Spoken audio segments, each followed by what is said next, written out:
Development चल रही थी जो इराक की कुर्दिश मिलिशियाज के अंदर चल रही थी।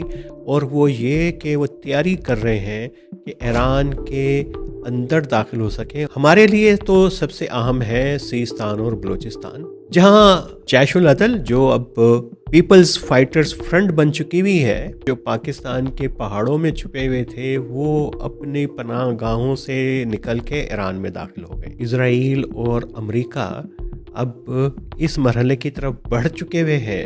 ईरान के अंदर अब मुज़ाहिमत को तेज़ किया जाए। ये जो IRGC है, इसने पेनिट्रेट किया था बलोचिस्तान लिबरेशन फ्रंट और बलोच लिबरेशन आर्मी में। अगर इसराइल को लगता है कि वो प्रवोक कर चुका हुआ है, इन्फिल्ट्रेट कर चुका हुआ है जैशुल अदल और सुन्नी बलोचों में, जो कि इस्लामिस्ट हैं और कि जो कि मजहबी हैं, तो इसका मतलब है कि पाकिस्तान की और सऊदी अरब की गिरफ्त या तो कमज़ोर हो गई है या वो शामिल हैं। और अगर ऐसा हुआ तो फिर IRG की जो सपोर्ट BLA और BLF के लिए है वो बढ़ जाएगी और पाकिस्तान के अंदर जो है वो बदअमनी वो बढ़ जाएगी। हेलो, नैरेटिव्स में खुश आमदीद। कल हमने बात की थी कि जो इरानियन कुर्दिश हैं और जो बलोच इंसर्जेंट्स हैं सिस्तान बलूचिस्तान में, उनकी तरफ से अभी कोई ऐसी अलामात नहीं है कि उन्होंने रेजिस्टेंस शुरू कर दी। लेकिन 2 दिन से एक डेवलपमेंट चल रही थी जो इराक की कुर्दिश मिलिशियाज के अंदर चल रही थी, और वो ये कि वो तैयारी कर रहे हैं कि ईरान के अंदर दाखिल हो सकें और बॉर्डर को जो है सॉफन अप कर सकें। और वहाँ पे इज़राइल ने भी बमबारी की है, और ऐसा लगता है कि ये जो शिमाली ईरान है वो एक ऐसा दरवाज़ा बनने वाला है जो नॉन स्टेट एक्टर्स को, जो मुज़ाहिमत को, जो कॉन्फ्लिक्ट को ईरान के अंदर दाखिल करेगा। लेकिन हमारे लिए तो सबसे अहम है सिस्तान और बलूचिस्तान, जहां जैशुल अदल जो अब पीपल्स फाइटर्स फ्रंट बन चुकी हुई है, उसके बारे में इतलात है। और गार्डियन ने रिपोर्ट किया कि उनके जो दस्ते थे, जो मिलिटेंट्स थे, जो पाकिस्तान के पहाड़ों में छुपे हुए थे, वो अपनी पनाह गाहों से निकल के ईरान में दाखिल हो गए। क्या वाकई ऐसा है? और फिर ये कि अभी तक पासदाराने इनकलाब की गिरफ्त जो है वो इन इलाकों के ऊपर कमज़ोर नहीं हुई, और ख़ास तौर के ऊपर शुमाली ईरान में और ये सिस्तान और बलूचिस्तान का जो पूरा बॉर्डर है उसके ऊपर उनकी गहरी नज़र और गिरफ्त है।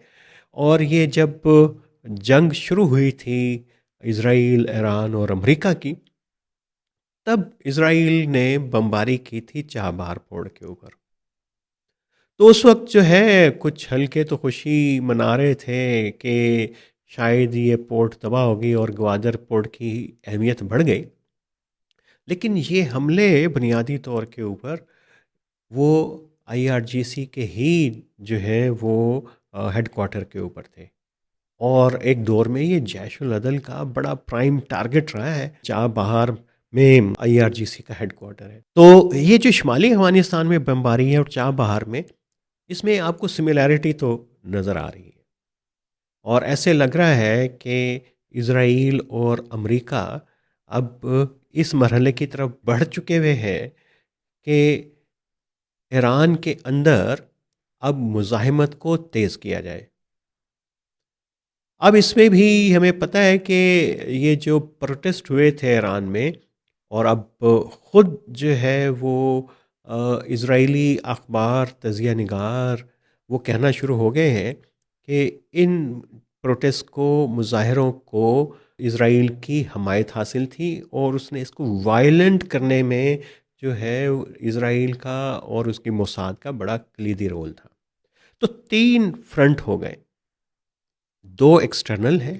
एक शुमाली ईरान में कुर्द का फ्रंट है, कुर्दिस्तान का फ्रंट है। दूसरा बलूचिस्तान सिस्तान का फ्रंट है। तीसरा इंटरनल है जो इज़राइल उसको सॉफन अप करना चाह रहा है।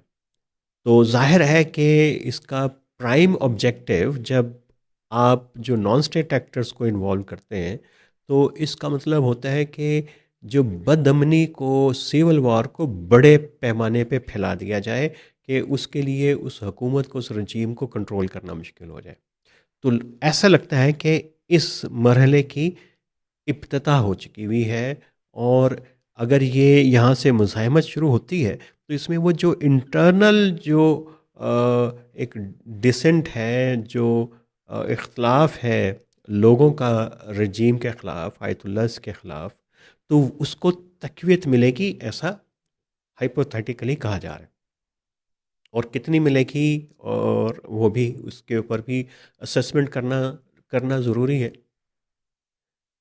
लेकिन ये वाला जो पाकिस्तान वाला पार्ट है, ये एक बड़ा इम्पोर्टेंट हिस्सा है। और जो अखबारात कह रहे हैं कि पाकिस्तान से निकल के चले गए जैश-उल-अदल के लोग। और हमें पता है कि ये थोड़ी सी कॉम्प्लेक्स सिचुएशन है सिस्तान बलूचिस्तान के अंदर, और ये यहाँ पे एक बड़ा टैक्टिकल बैलेंस है पाकिस्तान की सिक्योरिटी एजेंसीज के अंदर और ईरानियन सिक्योरिटी एजेंसीज के अंदर।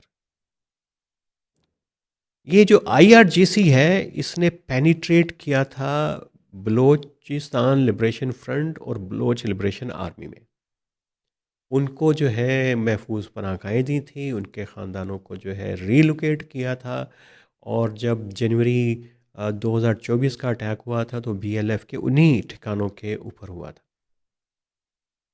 और ये आईआरजीसी ने बहुत डेलिब्रेटली किया था। और उसने अ, इन दो बड़े ग्रुपों के अंदर इन्फिल्ट्रेट किया, क्योंकि ये एक तो ये बॉर्डर के ऊपर हैं ईरान और पाकिस्तान के, और इनके आपस में ताल्लुक बहुत ज़्यादा है सरहद के दोनों अतराफ। और ईरान ने किया क्यों था, उसकी बुनियादी वजह तो जंदुल्ला थी, जो ज़ाहिर है कि बाद में मुख्तलिफ़ शक्लें बदल के जो है वो जैश-उल-अदल बनी, और वो ईरानी सिक्योरिटी फोर्सेस पे हमला करती थी। अब ये दो जो जैश-उल-अदल है, ये पूरी एक इस्लामिक मिलिटेंट ग्रुप है। और बीएलएफ ऑफ कोर्स वो सेकुलर और लिबरल ग्रुप तस्वर होते हैं। बावजूद के बीएलएफ बीएलए वो ग्रेटर बलूचिस्तान पे यकीन रखते हैं, जिसमें बलूचिस्तान, सीस्तान बलूचिस्तान के इरानियन अज़ला भी शामिल हैं, और पाकिस्तान के बलोच एरियाज़ भी, अफ़गानिस्तान भी शामिल है। लेकिन अफ़गानिस्तान के साथ एक कॉम्प्लिकेटेड स्टोरी है बलोचों की, उसकी तरफ वो कम जाते हैं। लेकिन जहाँ पे सिस्तान में 10% बलोच हैं और 40% पाकिस्तानी बलूचिस्तान में, तो उसके ऊपर उनका उनका फोकस रहता है। लेकिन ये पाकिस्तान का एक शील्ड जो है इस बॉर्डर के ऊपर, वो कहा जाता है कि पाकिस्तान की सरहद की तरफ नहीं है, बल्कि ईरान की सरहद के अंदर है। जैश-उल-अदल को सऊदी प्रॉक्सी भी कहा जाता है। और बड़ा इसके बारे में बहुत सारी ऐसे शवाहिद मालूमात जो है माजी में वो शेयर होती रही हैं कि इसका कितना गहरा ताल्लुक सऊदी अरब के साथ है। तो अगर एक हम मफरूज़े के तौर के ऊपर मान लें कि जैश-उल-अदल पाकिस्तान सऊदी अरब की प्रॉक्सी है, और जो आईआरजी ने बीएलएफ और बीएलए के अंदर इन्फिल्ट्रेट कर लिया है, और माजी में बीएलएफ जो है वो जैश-उल-अदल की जासूसी करती थी, और जैश-उल-अदल बीएलएफ की जासूसी करती थी। तो एक स्ट्रेटेजिक बैलेंस, टैक्टिकल बैलेंस यहाँ पे है। और अगर इज़राइल को लगता है कि वो प्रवोक कर चुका हुआ है, इन्फिल्ट्रेट कर चुका हुआ है जैश-उल-अदल और सुन्नी बलोचों में, जो कि इस्लामिस्ट हैं और के जो कि मजहबी हैं, तो इसका मतलब है कि पाकिस्तान की और सऊदी अरब की गिरफ्त या तो कमज़ोर हो गई है या वो शामिल हैं। और ज़ाहिर है कि ऐसा नहीं है। और अगर ऐसा हुआ, तो फिर आईआरजी की जो सपोर्ट बीएलए और बीएलएफ के लिए है, वो बढ़ जाएगी, और पाकिस्तान के अंदर जो है वो अ, अम, बदअमनी वो बढ़ जाएगी। तो यहाँ पे बाज़ाहिर ऐसा लगता है कि इज़राइल के लिए और सीआईए के लिए स्पेस कम है, और ये स्पेस पाकिस्तान ने अ, अपने लिए महफूज रखी हुई है। तो अब ये तो एक तनाजुर है, और दूसरा अब कुर्द जो हैं वो लगे हुए हैं इज़राइल के साथ, अमेरिका के साथ। इराक़ी कुर्दों ने कह दिया है, इरानियन जो कुर्द हैं जिन्होंने कोलिशन बनाया है अपना, एक पॉलिटिकल फ्रंट्स का, रेजिस्टेंस का, जिसका हमने जिक्र किया था कल आपके सामने, वो अभी ज़रा खामोश हैं। और लगता है कि वहाँ पे भी आईआरजीसी ने बहुत प्रेशर बिल्ड किया हुआ है।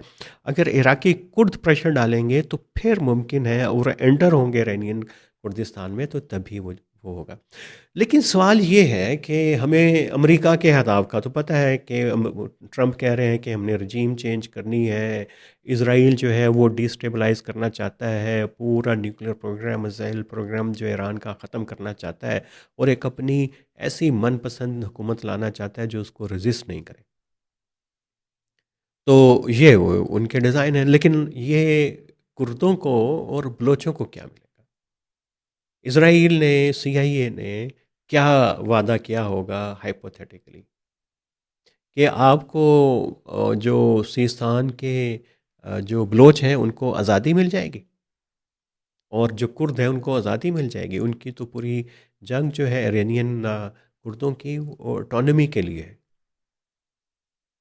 तो ये क्या इज़राइल वादा पूरा कर सकता है? क्या इनको आज़ादी दे सकता है? और सिर्फ हथियारों के बदले और लॉलीपॉप दे के उनको किसी ऐसी जंग का हिस्सा बना सकता है जिसके अहदाफ इन ग्रुपों के लिए क्लियर क्लियर ना हो? या फिर ये ग्रुप जो हैं वो ऐसी मशीनरीज बन गई हैं, ऐसे जो ग्रुप बन गए हैं जो अपनी खदमात पेश करते हैं किसी को भी, मिलिट्री खदमात, जैसे पूरे अफ्रीका के अंदर चाइल्ड सोल्जर से लेके और दूसरे जो चाइल्ड रिक्रूट्स रिक्रूट करते हैं, ग्रुप्स हैं जो मशीनरीज के तौर पे काम करते हैं। फिर ये रशिया का भी एक पूरा एक प्रॉक्सी वॉरफेयर का तरीका रहा है। उनकी पूरी एक मिलिशिया रही है अफ्रीका के अंदर। क्या अब ये कुर्द और बलोच इस काम के ऊपर लग गए हैं कि कोई भी आए और उनकी खिदमात मुस्तार ले ले और वो उनके लिए लड़ पड़े? ये एक बड़ा अहम सवाल है इन तंजीमों के लिए भी, और हमारे इस खत्े के लिए भी। लेकिन पाकिस्तान की कोशिश होगी कि ये वाला बॉर्डर जो है ज़रा महफूज रहे, और उसमें जो उसकी शील्ड है इरानियन बलूचिस्तान के अंदर, वो उसको नहीं चाहेगा कि कोई बहुत ज़्यादा डिस्टरबेंस क्रिएट करे, कि वो आईआरजीसी पाकिस्तान के अंदर रिटेलिएट करे। और अगर ये पीपल्स फाइटर फ्रंट या जैश उल अदल ही उसे कहें अभी भी, अगर वो कोई रिटेलिएशन करता है तो इसका मतलब है कि वो पाकिस्तान के, सऊदी अरब के इन्फ्लुएंस से निकल चुका हुआ है। तो फिर पाकिस्तान के पास क्या ऑप्शंस होंगे? फिर जो है जैश उल अदल के बारे में जैसे कहा जाता है पाकिस्तान में अपने ठिकाने हैं, उनसे वो महरूम हो जाएगा। तो यहाँ पे जो पूरी तहरीक है बलोच रेजिस्टेंस की, इधर सेकुलर है उधर मजहबी है, ये इतना बड़ा फ़र्क है, ये दोनों को बहुत करीब भी नहीं आने देता, और इनके ऑब्जेक्टिव भी अलग-अलग, डोमेन्स भी अलग-अलग रखता है, बावजूद के इनके बहुत सारे अहदाफ मिलते हैं। और सुन्नी बलोच जो है आज़ादी से ज़्यादा जो है वो सुन्नी राइट्स की स्ट्रगल है, और ये जो बीएलएफ बीएलए की, तो ये तो सेपरेशन की मूवमेंट है, ये तो सेपरेटिस्ट मूवमेंट है। तो इन तंजीमों के अंदर भी बड़ा फ़र्क है। लेकिन एक मौजू जिस पे हम बात करेंगे अगले हफ्ते किसी वक्त, और वो होगी कि क्या अब एक इस खित्ते में नई प्रॉक्सी वॉरफेयर का आगाज़ हो रहा है। प्रॉक्सीज वॉरफेयर जो शुरू हुई थी, वैसे तो अफ़गान सोवियत वॉरफेयर से इस खित्ते के अंदर, फिर चलते चलते ये मिडल ईस्ट के अंदर गई, और फिर एक मरहला ऐसा आया कि जब ईरान के आर्म्स ऑफ रेजिस्टेंस जो है उनको वीकन किया गया, अहमद शरा को लाया गया, तो लगा कि अब पूरा जो है मगरिब और इसराइल और सऊदी अरब और गल्फ़ स्टेट्स, वो प्रॉक्सी वॉरफेयर से तंग आ चुके हुए हैं, और अब वो चीज़ें अब स्टेट के बाहमी डोमेन के अंदर लाना चाहते हैं ताकि डिस्प्यूट को हल किया जाए। लेकिन अभी ये जो ईरान इसराइल की अमेरिका की जंग है, उसमें इनका पोटेंशियल बढ़ गया, और इस मर्तबा जो पोटेंशियल बढ़ा है वो बड़ा है लेफ्ट लीनिंग या कंपैरेटिवली लेस रिलीजियस ऑर्गेनाइजेशन का, कुर्द हों, बलोच हों, या फिर जैश उल अदल हो। तो इसके ऊपर हम बात करेंगे, और बात को फिर हम लेके जाएंगे अफ़गानिस्तान के अंदर सूरत हाल बन रही है कि क्या वहाँ पे भी कोई एक नई प्रॉक्सी वारफेयर का इम्कान है।